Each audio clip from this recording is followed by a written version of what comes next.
Shabbat Shalom, mis amigos, mis amigas, bienvenidos a este glorioso Shabbat que nos va a conceder el Eterno bendito sea. Está luchando ahora mismo el sol con las nubes para ver qué se impone, si es una noche nublada o una tarde de prolongación algo soleada. De momento hace sol y los últimos rayos del sol producen esos flujos de luz que realmente son los más excéntricos, pero también los más preciosos, ¿no? Y sabemos que nuestro Mashiach es el sol profético, y en este último tiempo está dando esos hilos de luz, esos portadores de la de la luz, más excéntricos que nunca, quizá, porque hablamos de cosas que no se habían hablado antes y confrontamos lo que es la Torá con el día de hoy, y eso exige mucha sinceridad y mucho estudio y mucho de nuevo, ¿no?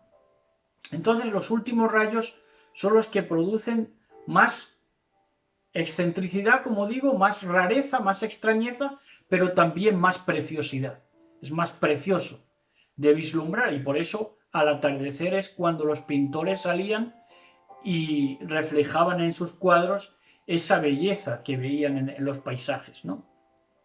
Bueno, pues saben ustedes que antes de entrar en el tema de hoy, que nos va a tocar, que hoy es Eclesiástico 24, hoy solo vamos a ver el capítulo 24, solo vamos a ver un capítulo, porque es un tema, es un capítulo perfectamente acabado en sí mismo y no necesita o sería desviarnos del tema a añadir más capítulos, porque ya digo que es un tema perfectamente acabado en sí mismo y bordado en sí mismo.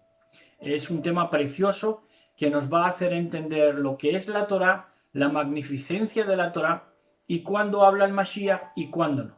Porque es un capítulo también que han malentendido, sobre todo algunos versos, y que sea que hayan leído esto o sea que lo conozcan de referencia, pues le ha pesado a los que están predicando en este momento, porque ponen el capítulo 24 como si hablara el Mashiach, cuando a lo largo del capítulo vamos a entender que es una prosopopeya. Prosopopeya es que se da atributo animado a algo que está inanimado, es decir, se le pone habla a algo que está inanimado, y entonces es una prosopopeya, y esa prosopopeya es una metáfora también de la Torá.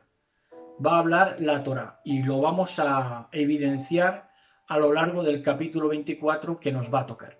Así que apúntense esto, apúntense todo lo señalado, porque retomamos en cuanto dejemos de dar ahora los temas, las discusiones, los debates o los puntos en definitiva que nos han hablado a nuestro corazón y que nos han enseñado algo para darles a ustedes también, que nos han hecho reflexionar de alguna manera como hacemos cada semana. Saben que antes reportábamos las noticias, pero aquí en España ya no está la cosa para reportar noticias, porque está la cosa con eso de Cataluña y las marchas policiales y las manifestaciones políticas pues en Cataluña, sobre todo de la extrema izquierda y tal. Pues realmente está la cosa chunga, porque se va a suspender incluso el clásico, el Madrid-Barcelona. Se ha suspendido ya. Bueno, pero esto lo dejamos aparte, es una cuestión política y pesada y que tampoco trae nada bueno ni nuevo. Así que vamos con la buena nueva. Fíjense que es buena nueva desde que está escrita. Así que luego vamos a leer en el capítulo 29, que retoña, ¿no? Retoña constantemente. Es una vid lozana, como luego vamos a leer, que retoña constantemente la Torá, mientras que otros temas quedan obsoletos y producen hartazgo, pero de la Torá no te sacias porque es un manantial de vida. Bueno, pues lo que nos ha hablado en nuestro corazón, lo que nos ha hecho reflexionar en esta semana, es un estudio que estaban haciendo, y entonces nombran ese concepto de dioses ajenos, ¿no? Y nombran el verso que está en la Torá de que no tendrás dioses ajenos delante de mí. Y entonces yo reflexioné en esa palabra, dioses ajenos. Y entonces me pregunté, ¿ajenos a qué? ¿Ajenos a qué? ajenos a la esencia humana. Lo que no es parecido, lo que no tiene sus atributos o su atributo en la esencia humana, es un Dios ajeno. Por eso se adoraba y se veneraba en la paganidad, en el paganismo, se adoraba y se veneraba a vigilantes que no tenían esencia humana y a nefilín, que eran ingeniería de esos vigilantes, eran sus hijos, los nefilín, actuales demonios. Entonces, cuando se dice no tendrás delante de mí dioses ajenos, significa que nos está diciendo que ajenos a la esencia humana. Ahora, esa esencia humana está ahora en menoscabo, en constante represión y depresión, diría yo. ¿Por qué? Porque los predicadores de este tiempo vienen a decir: al diablo, mándalo al diablo, es decir, no le des importancia, pero al ego mátalo, a ese sí que tienes que matarlo. Y ese ego que quieren matar precisamente es la esencia humana. La esencia humana. Cuando se mata ese ego, se adora a dioses ajenos. ¿Por qué? Porque Elohim está dentro, en cada célula. En cada célula de nuestro cuerpo tiene un orden y requiere un orden. Es todo, vamos, abisal en cuanto a que nos deja tontos, realmente, en el buen sentido, nos deja absortos. Reflexionar en lo grande que es la Torá de Elohim y el Elohim de la Torá, todavía más grande, como vamos a ver hoy en el capítulo 24. Es grande la Torá, es inabarcable, pero más grande es el Elohim que da la Torá. Y nuestro Mashiach es lo más grande. Dice un verso en Romanos 5:20, que si quieren lo repasamos un momentín, porque es un verso interesante y que se agarran de él para dar cosas que no son. Romanos 5:20, que dice así. Dice,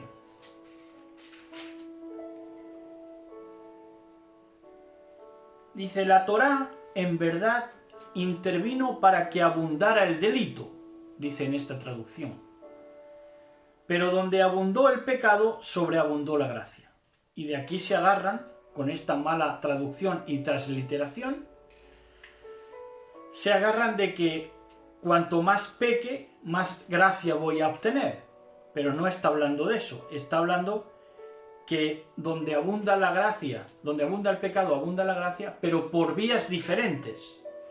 Es decir, donde abunda el pecado de lo externo, de los hombres, digamos, que no interiorizan la Torá, entonces sí es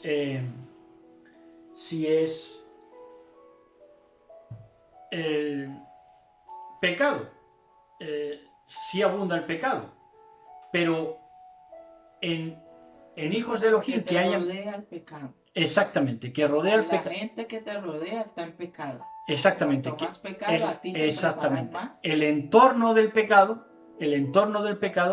se agarran a decir que el entorno del pecado acaba condicionándome a mí para vivir una gracia consecuente del pecado, pero no es así, porque lo que quiere decir es que abunda el pecado alrededor de mí, pero dentro de mí abunda la gracia. Y cuanto más me rodee el pecado, más se va a hacer manifiesta esa gracia, esa gesed de parte del bendito sea.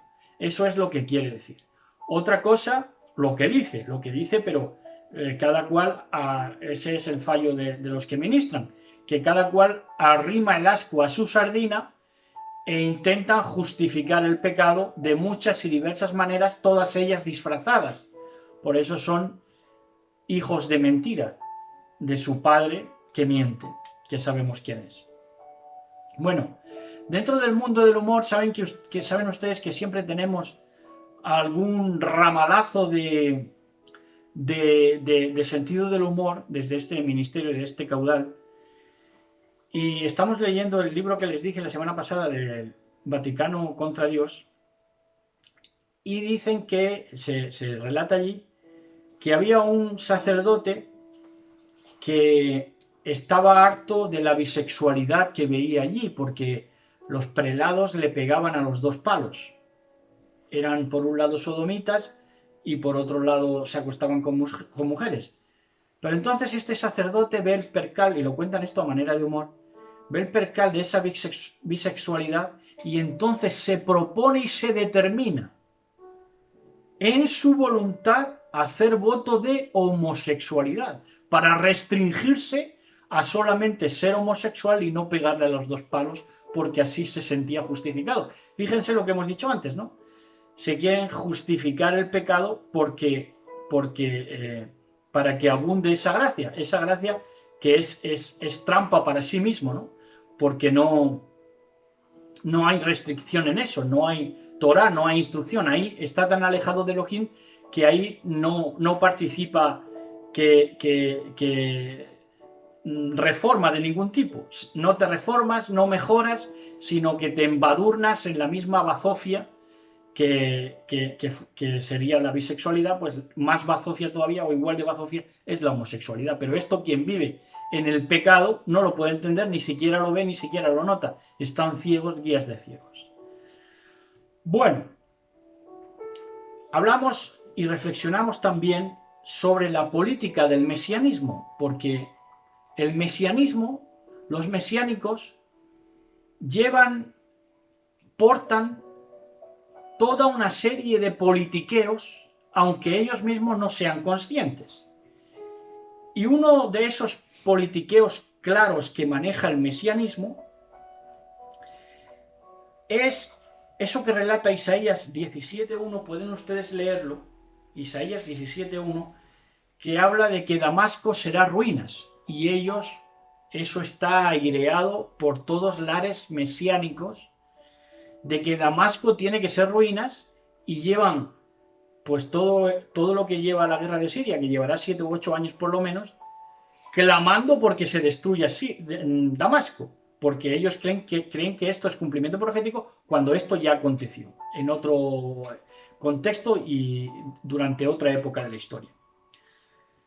Pero esto, para que vean que es un politiqueo del mesianismo, refieren esto de la destrucción de Damasco y por consiguiente de un odio visceral hacia Siria, porque es consecuente. Si quieres que se destruya Damasco para cumplirse o no cumplirse profecía, pero clamas porque se destruya y lo ves un cumplimiento profético, pues en verdad estás odiando Siria, ¿no?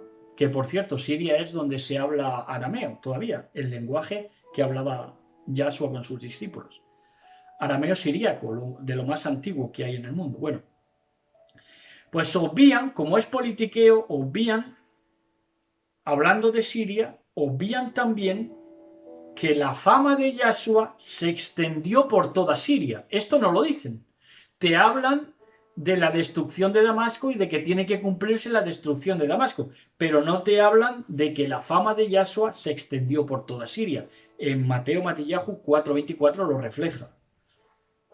Y si la fama de Yahshua se cundió por toda Siria, quiere decir que en Siria se recibió la buena nueva, el reino que Yahshua traía de Elohim, nos trae de Elohim, antes que el mismo Israel, porque Israel fue rebelde. Los estamentos que estaban en la cúspide de la pirámide Illuminati israelita, pero en Siria no, en Siria se cundió su fama, de manera que ahí lo aceptaron primero, por lo cual debe haber un rastro significativo de las enseñanzas de Yahshua tal cual él las explicó. Bueno, otro punto es hablar de prevaricadores. Vimos una enseñanza de hace unos años de un predicador que nosotros apreciamos mucho, pero que de vez en cuando pega coces, como la mayoría de predicadores que uno se pone a ver, dicen algo a derechas, pero luego te pegan una coz que como estés detrás te dejan la frente marchita, como decía la copla. Así que prevaricadores, decía él, que son los que te enseñan a anular la Torá. Esos son prevaricadores. Está bien dicho, esos son prevaricadores. De manera que tenemos prevaricadores desde los púlpitos cristianos en todo lugar, al día de hoy, lamentablemente. Son prevaricadores, porque te enseñan a anular y ningunear la Torá. Ahora, él luego, al cabo de los años, esto fue hace como 4 años, 4 años después viene a decir que la Torá no está vigente. Entonces se convierte en un prevaricador. Por la boca muere el pez. Y es que, claro, no entiende, él lo hace con buena intención y luego intenta rectificar diciendo que las 10 palabras sí están vigentes, que las fiestas también están vigentes, pero él se convierte en prevaricador porque dice que la Torá está anulada, con lo cual llega también al discurso del cristianismo, lamentablemente, pero él lo que pasa es que no calibra la magnificencia de la Torá, como hoy vamos a ver nosotros en el capítulo 24 de Eclesiástico. No calibra el alcance que tiene la Torá. ¿Por qué? Porque la Torá no puede nunca dejar de ser y la Torá no puede estar anulada, porque la Torá no es solamente la letra. La Torá, como hemos dicho antes, está desde la célula hasta los planetas, hasta los astros, está en todo. Es un orden que se presenta lleno de plenitud de luz, de plenitud de información, de plenitud de instrucción. Entonces la Torá no puede pasar nunca ni puede estar anulada porque está en todo. Tú necesitas Torá para caminar, necesitas Torá para comer, necesitas Torá en todo. Sea que lo apliques o que quieras aplicarla más o quieras aplicarla menos, pero la Torá está en todo, la instrucción está en todo lo que quieras proponerte, subsistir. La existencia está llena de Torá. Bueno, en esta semana también hemos visto testimonios que ahora, luego ya por último, para cerrar esta introducción, vamos a hablar de ellos, pero yo oyendo los testimonios, yo le decía a mi esposa, yo habré sido inadaptado porque he cometido mis errores, pero por inadaptación, porque no me ubicaba dentro de mi lugar en el mundo, de mi lugar profético, de mi lugar existencial, ¿no? Pero yo he sido inadaptado, pero nunca necio. Pero sin embargo, hay gente que siempre ha sido necio, y cuando eres necio, vas modificando de mala manera tu vida, de manera que te encuentras en encerronas, porque a lo primero que te das es a las drogas, lo primero que te vas es a la necedad en todo tu caminar, y ya con eso condicionas. Ahora vamos a extendernos en ese punto. Nosotros hemos dicho, y está bien dicho, que el modelo social de Estados Unidos, el sueño americano, es una estafa, porque tiene mal sistema de sanidad, por ejemplo, tiene una alimentación pésima también, tiene muchos puntos muy oscuros en su modelo social. Y no es un sueño americano, sino más bien una pesadilla americana. Pero ¿qué me dicen del modelo social nórdico que se vende como el modelo social más exitoso en Europa? Pues es otro chantaje, otra estafa.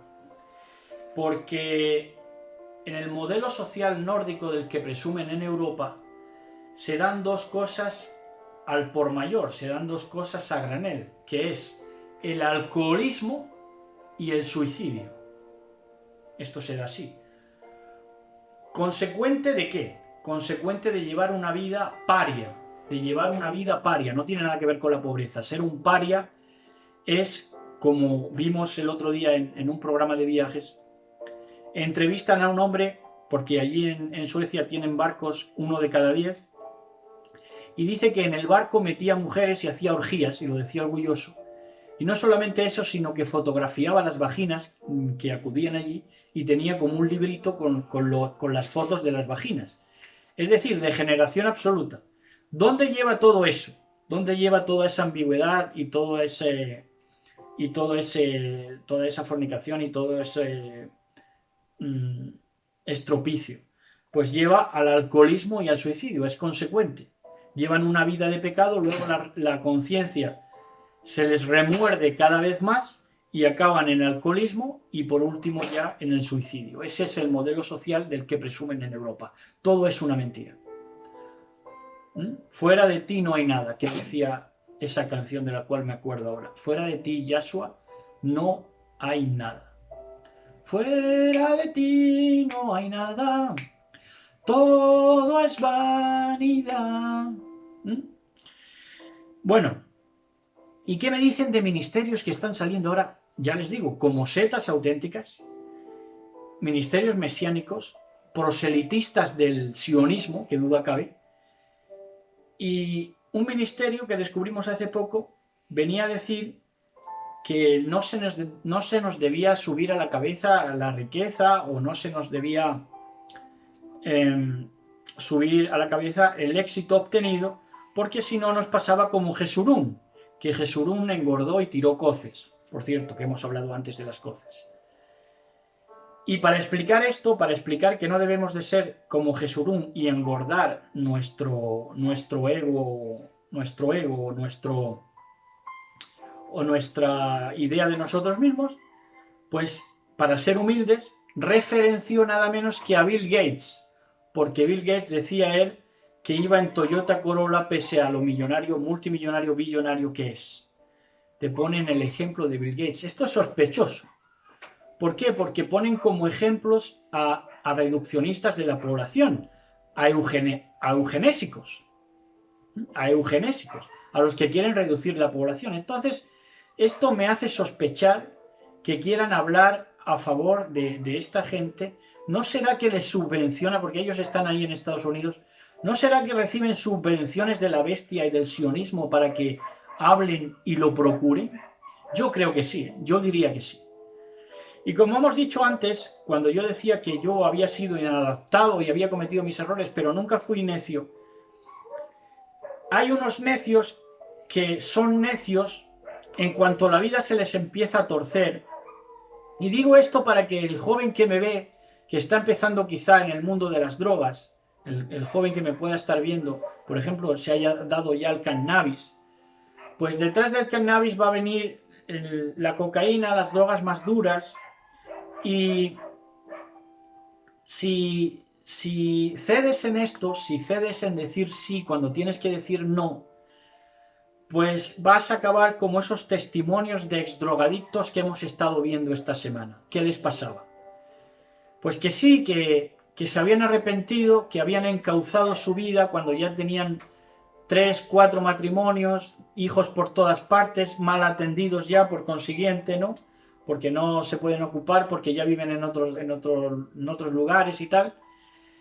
Y todos estos testimonios coincidían en que estaban ciegos a la altura de sus 30 o 40 años. Eran absolutos ignorantes a la altura de sus 30 o 40 años. Y entonces dan, queriendo buscar la verdad o una solución a sus problemas de adicción, pues dan con algún ministerio que ellos sobreestiman, sobrevaloran, porque a lo mejor les dice que no hay que pagar diezmos, porque es un ministerio, por ejemplo, virtual, ¿no? Entonces, ¿qué pasa? Que ellos veneran a estos ministerios porque están ciegos, es como si acabaran de nacer, porque han estado toda su vida contaminados, condicionada su mente, su corazón, sus hechos, sus obras, a una droga y a la adquisición de esa droga, hipotecando muchas veces su vida, haciendo las 1000 y una para buscar dinero para la droga, y son como recién nacidos, entonces son ciegos, y como son ciegos, veneran a cualquier hombre, dentro del mensaje bíblico. Y si encima les dicen que no hay que dar diezmos, pues ya se le abre el cielo y aceptan a pies juntillas todo lo que les digan. ¿Por qué? Porque tienen esta tendencia a la idolatría en tanto en cuanto no han aprendido ni siquiera a ser personas, no han aprendido ni siquiera a ser hombres, a tener esa personalidad y a tener ese criterio que no nos da otra cosa, nada más que el respeto a la Torá del Altísimo, y si no, pues nos extraviamos desde temprano. Una vez te extravies desde temprano y te metas en el mundillo de la droga, puedes tratar de encauzar tu vida, pero estará siempre supeditada tu vida a la ceguera en todos los sentidos, porque harán de ti, harán contigo lo que quieran muchas veces y te engañarán una vez detrás de otra, incluso en ministerios supuestamente bíblicos.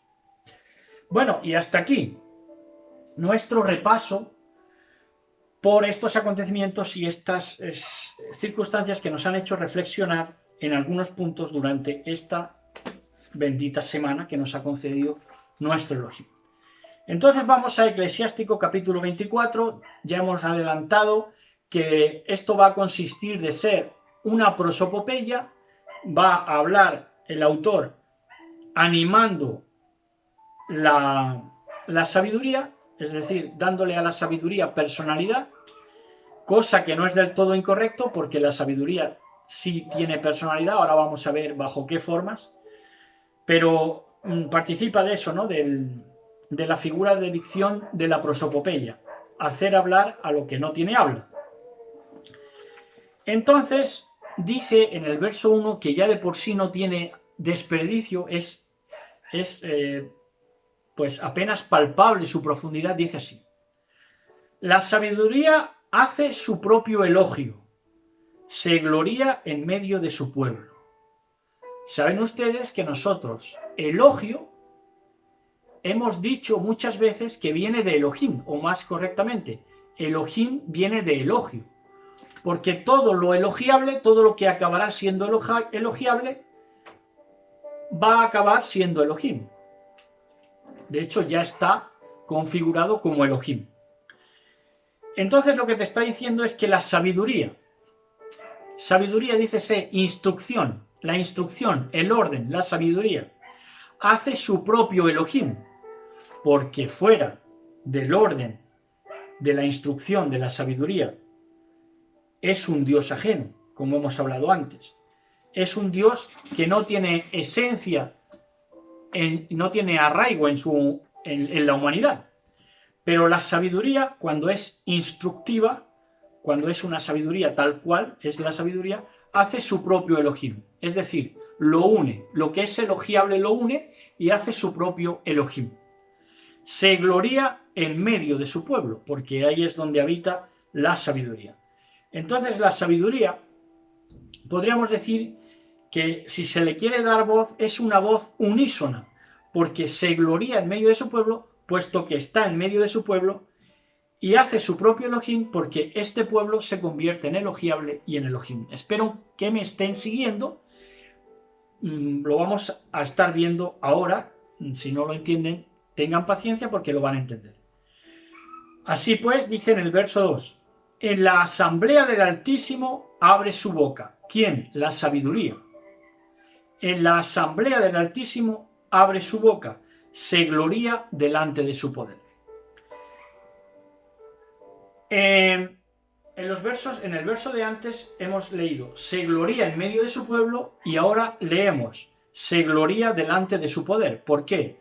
Porque el poder de Elohim, el poder de lo elogiable, está en su pueblo, repartido entre su pueblo, repartido entre nosotros. Ahora, cuando dice en la asamblea del Altísimo abre su boca, para comprender mejor esto tenemos que ir a Juan 5:45, que dice así. Juan Yohanan 5:45.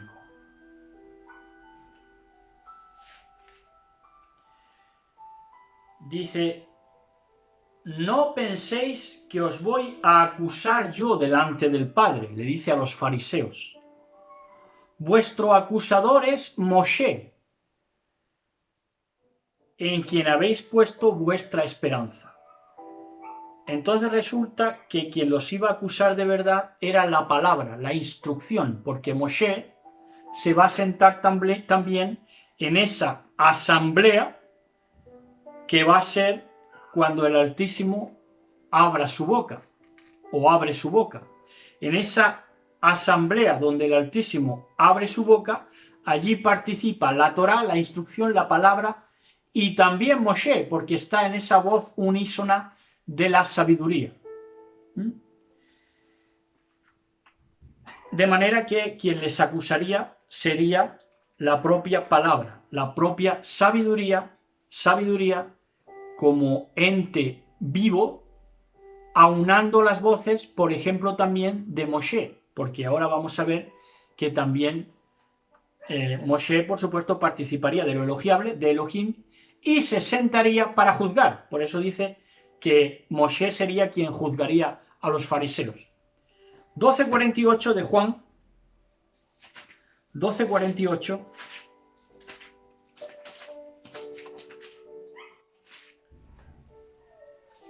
dice así: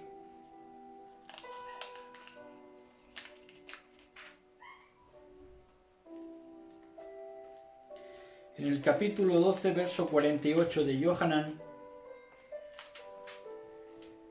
dice: el que me rechaza, esto lo dice el Mashiach, el que me rechaza y no recibe mis palabras, esto es, no recibe mi sabiduría, ya tiene quien le juzgue. Dice la palabra, la sabiduría, esa voz unísona de los verdaderos sabios, de los verdaderos jajamín, de los cuales Moshe es uno de ellos. Dice la palabra que yo he hablado, por medio, por ejemplo, de Moshe también, esa le juzgará el último día. Por eso ha dicho antes que tenéis a quien les juzgue, a los fariseos, que iba a ser Moshe mismo. Entonces ya estamos trabando el tema en el buen sentido, digamos, dándole todo el armazón, todo lo compacto para unir verso a verso y extraer la idea que nos quiere transmitir este capítulo 24 de Eclesiástico. Y para redondear, Apocalipsis 24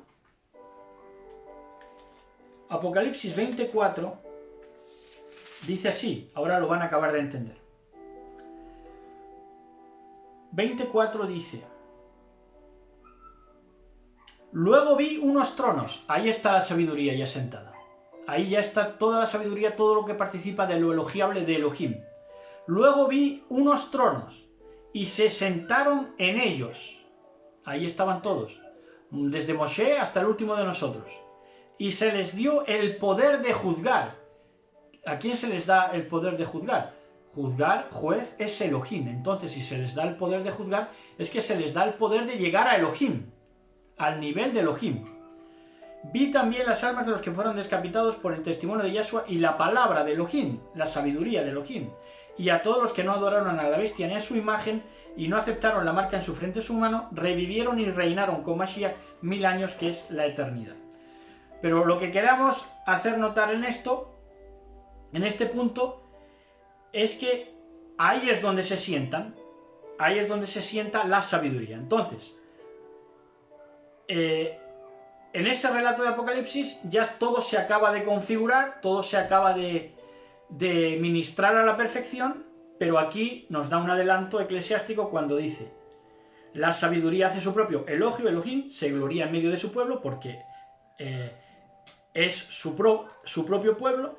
En la asamblea del Altísimo abre su boca, en la manera que se sienta en el trono incluso, como vamos a ver ahora, estableciéndose como voz unísona, la sabiduría. Yo salí de la boca del Altísimo y como niebla cubrí la tierra, nos dice el verso 3.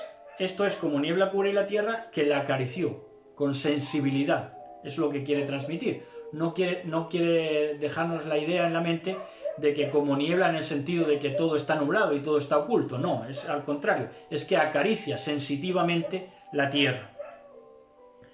Dice: yo salí de la boca del Altísimo. ¿Quién? La sabiduría. Moshe salió de su boca, era sabiduría. Abraham salió de su boca, era sabiduría. ¿Por qué salió de su boca? Porque nos crea. Porque nos crea. Ahora lo vamos a comprender. Dice, yo puse mi tienda, la sabiduría, en las alturas. En las alturas. Y mi trono era una columna de nubes o aves. Ahí está, donde este trono, donde se sentarían en Apocalipsis 24 todos aquellos que recibieron facultad de juzgar, de ser Elohim. Y mi trono era una columna de nubes, de naves, que conformaba todo lo que era Elohim. Seguro que me están entendiendo. Yo apuesto por ustedes, porque me están entendiendo. Dice, yo sola, está hablando la sabiduría, yo sola recorrí la bóveda del cielo, por lo cual el cielo tiene una bóveda, tiene un caparazón que nos cubre.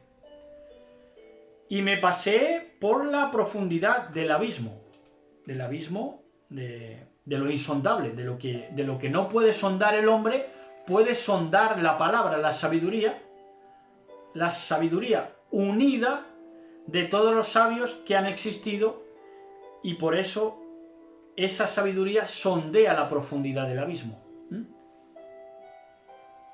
Es la palabra la que actúa. Dice, yo puse mi tienda en las alturas y mi trono era una columna de naves o nubes. Yo sola recorrí la bóveda del cielo y me paseé por la profundidad del abismo. Sobre las olas del mar, sobre toda la tierra, sobre todos los pueblos y naciones se extendía mi dominio. Quieran o no,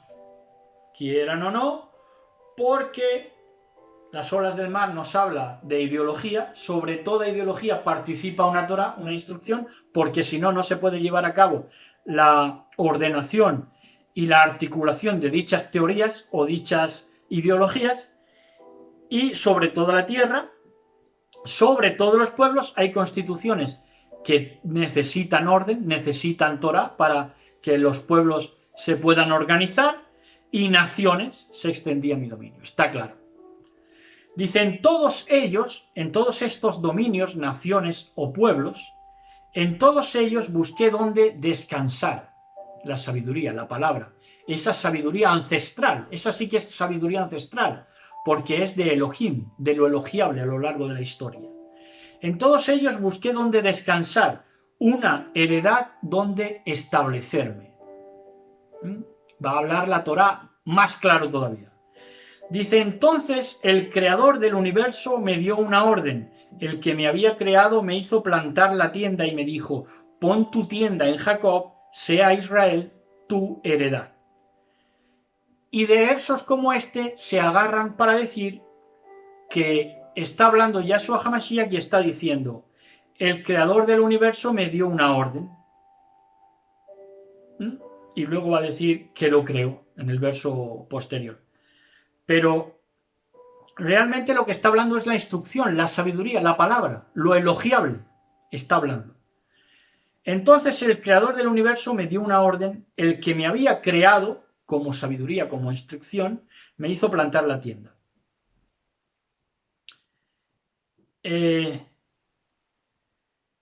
La Torá existe en el momento de que Elohim, en el que Elohim se propone crear. En el momento que empieza a crear ya existe un orden, una Torá. No solamente es la dada en el monte Sinaí, ni mucho menos.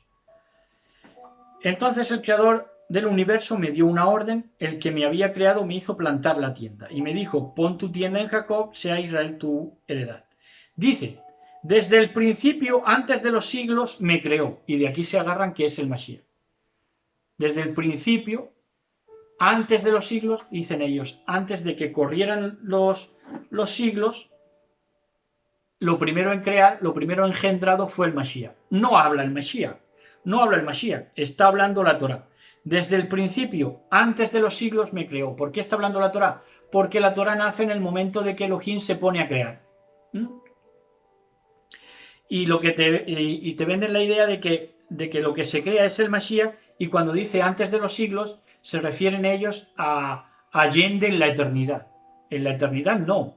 Inmediatamente antes de crear es cuando la Torá dice desde el principio, antes de los siglos, antes de que suceda todo, me creó. ¿Para qué? Para que suceda conforme lo planeado en Elohim.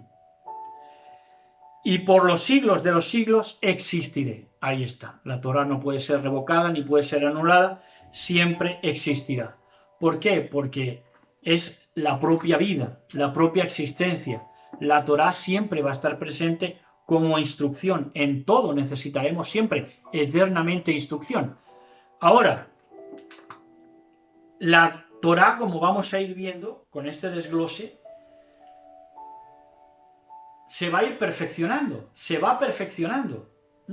Conforme más la intenten anular y revocar, más está perfeccionándose. Ahora lo vamos a ver.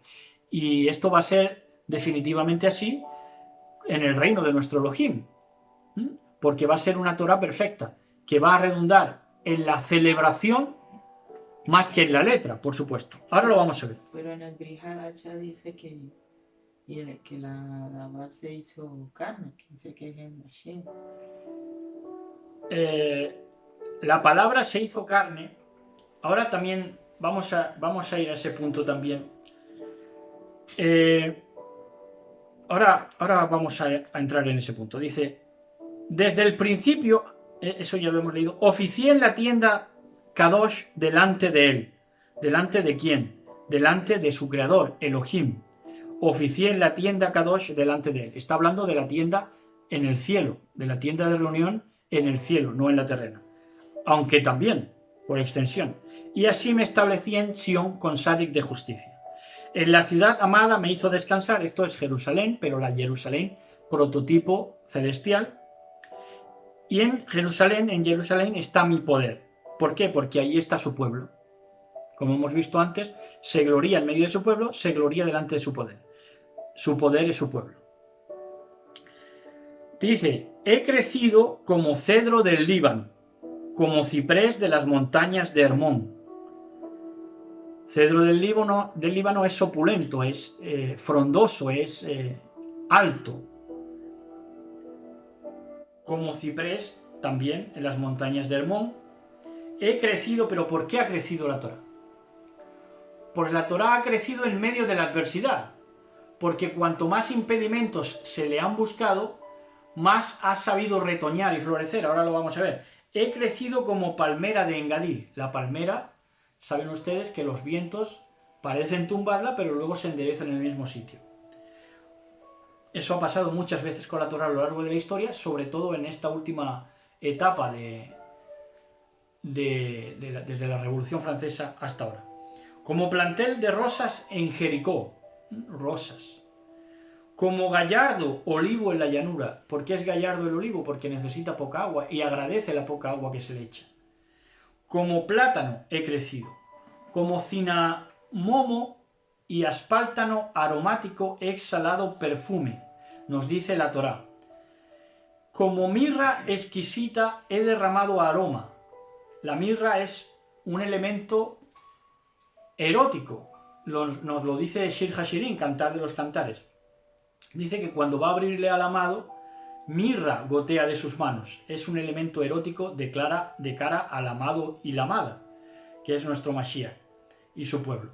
Como gálbano, iónice y estacte. Estos eran elementos del perfume de la unción que se hacía.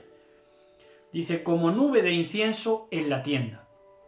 Asciende, va creciendo, va exhalando y percutiendo en tus sentidos. Como terebinto he extendido mis ramas. ¿Por qué tiene ramas? Porque a cada impedimento, como hemos dicho, a cada adversidad, ramifica en otra Torá, en una Torá que parte de la Torá, pero que nos alumbra áreas de la vida que surgen como nuevas. Entonces retoña, echa ramas. ¿Entienden? A cada cuestionamiento, cada vez que se le cuestiona, sale con una resolución más esplendorosa. Entonces tiene esas ramas. Un ramaje hermoso y espléndido. Dice, como vid lozana he retoñado. Aquí ven, la Torá retoña. Retoña, y cada vez que se le quiere amputar, cada vez que se la quiere cerciorar, ella retoña a lo largo de las épocas. Y mis flores son frutos hermosos y abundantes. No solamente se queda en la vistosidad como vistosa, como de buena reputación, que eso todo aquel que la guarda la tiene, pero además son frutos hermosos y abundantes. Dice, venid a mí, a la Torá, a la sabiduría, los que me deseáis, y saciaros de mis frutos. Saciaros de mis frutos, todos los que me deseáis, a la Torá, a la sabiduría, todos los que quieren saciarse de verdad, de sabiduría, de instrucción, se sacian de sus frutos. Por un lado se sacian, pero por otro lado no se van a saciar. Ahora lo vamos a ver. Y ahora vamos a demostrar en esto que está hablando la Torá y no habla también, lo vamos a volver a demostrar, que no habla el Mashiach. Aunque el Mashiach, por supuesto, es,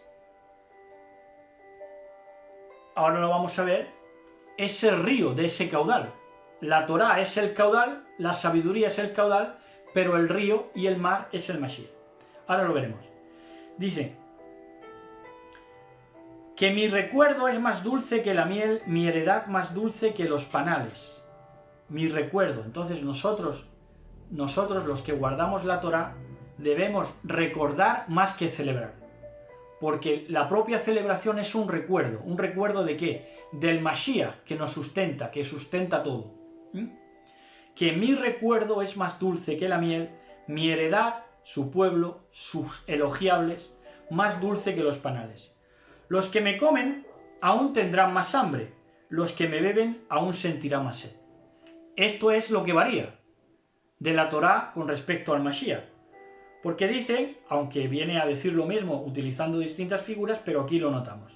Dice, los que me comen aún tendrán más hambre, por lo cual no sacia, la Torá siempre pide más, siempre pide más conocimiento, más instrucción, más información. Por eso los que la comen aún tendrán más hambre y los que la beben aún sentirán más sed. Sin embargo, dice en Juan 4, 13, 14, nos dice el Mashiach, si quieren vamos a leerlo.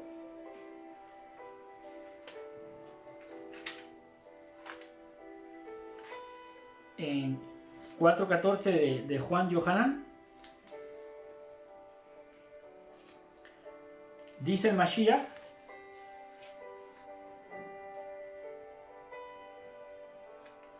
dice, Yahshua le respondió a la samaritana, todo el que beba de esa agua, de la Torá, de la sabiduría, volverá a tener sed, porque necesitará más información. Pero,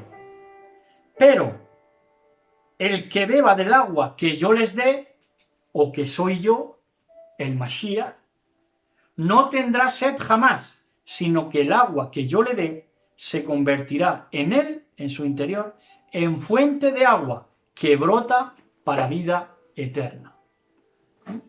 Aquí ya advertimos la diferencia entre la Torá, que es la sombra, y el Mashiach, que es el cuerpo.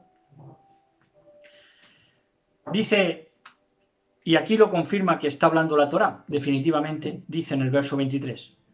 Todo esto de lo que ha hablado con anterioridad, dice, todo esto es el libro, el Sefer, de la alianza del Elohim Altísimo, la Torá que nos prescribió Moshe. Todo esto que se ha dicho es la Torá que nos prescribió Moshe. La reflejó, la caudalizó como herencia para las asambleas, para las reuniones de Jacob. Ella, la Torá, concretamente la Torá de Moshe, o a Moshe, ella rebosa sabiduría como el Pisón, que es un río, como el Tigris, en la estación de los primeros frutos, ríos supercaudalosos. Desborda inteligencia como el Éufrates. La Torá desborda inteligencia. Como el Jordán en tiempo de cosecha. Derrama enseñanza como el Nilo. Enseñanza, Torá, sabiduría. Como el Gijón durante la vendimia. Dice, el primero no ha acabado aún de comprenderla y el último todavía no la ha descubierto. ¿Por qué? Porque tiene ramas, amplificaciones, esplendores diversos. Una gama impresionante de todo, de colores, de respuestas a situaciones. Dice, dice el primero no ha acabado aún de comprenderla. De manera que si Adán hubiera aguantado vivo hasta estos días, aún no hubiera comprendido en su magnitud, no hubiera acabado de comprender la grandiosidad de la Torá.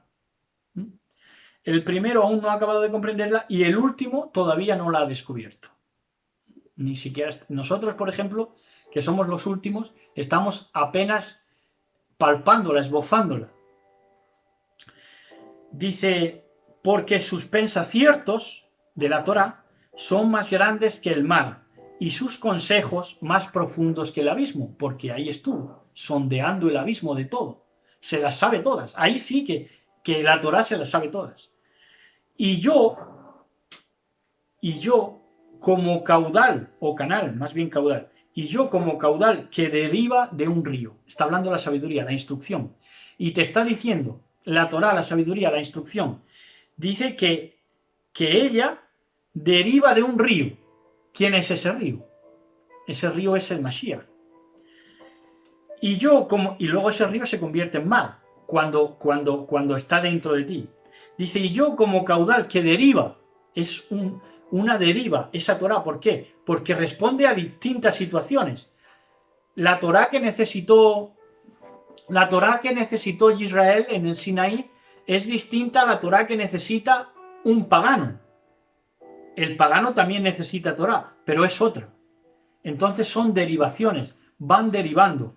Pero el río es el Mashiach. Como acequia que atraviesa un jardín. ¿Y quién es ese jardín? Nuestro Mashiach. Dije, regaré mi jardín, esto es, buscaré al Mashiach, y empaparé con Mashiach, con el agua del Mashiach, mis parterres, mis tierras. Pero el caudal se me convirtió en río. El caudal, que es la deriva, o sea, la Torá, al final se convierte en río. Ahí está la clave que tú decías antes, que el Mashiach es la Torá hecha carne. Es que a donde confluye la Torá, va derivando hasta encontrar al río, a su desahogo, que es el Mashiach. Dice, pero el caudal se me convirtió en río y mi río se ha convertido en un mar. Haré que mi enseñanza brille como la aurora, dice la Torá. Haré que mi enseñanza brille como la aurora y que resplandezca en la lejanía.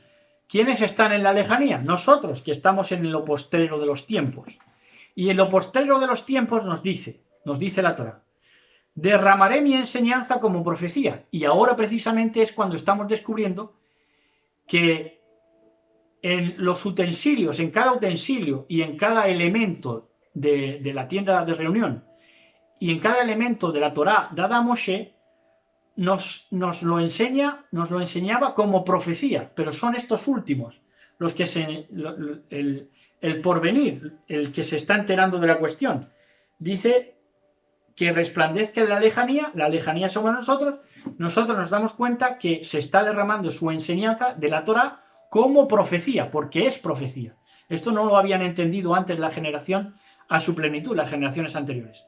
La transmitiré, aquí dice la Torá, a las generaciones futuras. Esto es, a nosotros. Nos ha enseñado que en la Torá están las sombras proféticas. Fijaos, dice la Torá, que no he trabajado solo para mí. Es decir, fijaos que no he trabajado solo para mí, que esto no consiste en que yo he trabajado para mí para que vosotros estéis ahí citando la Torá, así pegando cabezones ahí en el muro o en el papel. No, no es para eso. Yo no he trabajado para mí, para darme esplendor a mí, a mi deriva, sino que todo el esplendor al final acaba llevándoselo al Mashiach, cediéndoselo en concordancia. Dice, fijaos que no he trabajado sino para mí. Fijaos que no he trabajado solo para mí, sino ¿para quién? Para todos aquellos que buscan la sabiduría. Es decir, para ese pueblo que nos ha empezado diciendo que en su asamblea, en la asamblea del Altísimo, abrió su boca y se glorió delante de su poder, esto es, su pueblo. no ha trabajado solamente para sí la Torá, no ha trabajado para ser recitada constantemente, para ser idolatrada, porque ella es una derivación, es solamente un caudal que nos lleva al río que es el Mashiach, y para quien ha trabajado en verdad no es para esos que se balancean como un resorte, sino para todos aquellos que buscan la sabiduría, la verdadera sabiduría, los verdaderos sabios que formarán esa asamblea de Elohim a lo largo de toda la historia, esa voz elogiable de los sabios a lo largo de toda la historia que va a conformar esa asamblea de Elohim, esos tronos en los cuales nos vamos a sentar o esperamos sentarnos para recibir la facultad de juzgar, de estar en Elohim. Y hasta aquí hemos podido disfrutar nosotros los primeros de esta enseñanza, hasta aquí esta enseñanza que ha sido maravillosa para todos nosotros y que nos ha llenado de satisfacción poder compartirla con todos ustedes y poder gozarnos en la previa ya a este bendito Shabbat, que nos concede el Eterno bendito sea, en su magnificencia, en su poder y en su buena voluntad. Shalom a todos, besos y abrazos para todos y todas. Shabbat Shalom.